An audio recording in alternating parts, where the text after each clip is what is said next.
Hello Habibis! Another day, another mini vlog. Bali yun na nga Habibis, namili kami dito sa malapit sa amin kasi nga kulang-kulang na yung paninda namin. Oh, ang dami nang hinahanap, ang dami nang wala. Parang ikaw nawala siya, tapos hinanap mo, tapos nagkaroon na pala ng iba. Huy, hindi ganun, ba't ang bilis? Bali ang kasama ko dito, yung anak ko, nakakagaling lang, and yung pamangkin namin na tumataba na din. Pero sa totoo lang Habibis, masakit man tanggapin, pero mas madali talagang magpataba kaysa magpapayat. O diba? Kaysa i-maintain mo yung figure mo, eh may figure. So eto nga, pumunta nga kami dito sa malapit na Jollibee.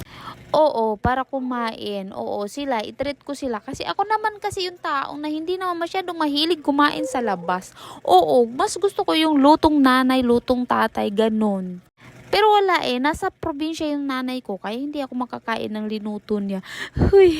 Pero wag ka mag-alala, pag uwi ko doon, ay naku talaga, kakain talaga ako ng luto ng nanay ko na minsan maalat, minsan matabang, minsan mapakla, ewan ko. Basta luto niya, masarap na yun. Pero ito nga, dito nga, nag-order nga kami. Nakikita mo yung anak ko, pumayat yan ng medyo very, very light. And yung isa naman tumaba, diba? Dito nga, nag-order nga kami. Inaantay namin si ate na matapos.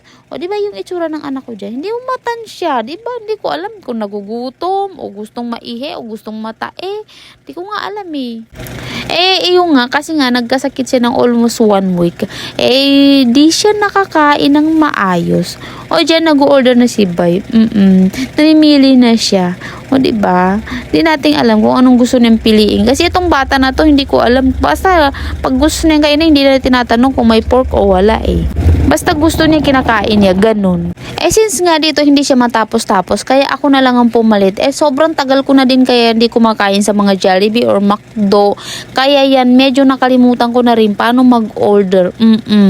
So, pinahawakan ko sa anak ko, tapos pinahawakan niya sa atin niya. Diba? Hindi ko nga alam kung sino nang humawak niyan nung ako yung nagpipindot-pindot dyan. Alam, di ba nakailang cancel din ako dyan kasi nga hindi ko maalam kasi nga ayoko ayoko nang may soft drinks. Hindi pala pwede na walang soft drinks pag dito ka nag-orders dito sa digital na to. Digital yan kasi hindi ka napipila ba para mag-order lang. Parang pipila ka lang para ibigay yung tawag dito resibo na nakuha mo dyan, yung lumabas dyan. So, ito na nga, after many hours, yan, nakapag-check out na rin. Diba? Check out? Check out yun, diba? Check in, check out. Basta yung check out yun. Diba successful? Yan, nakapag-order na. So, after many hours, yan, nakakain na din. Dumating na din yung pagkain.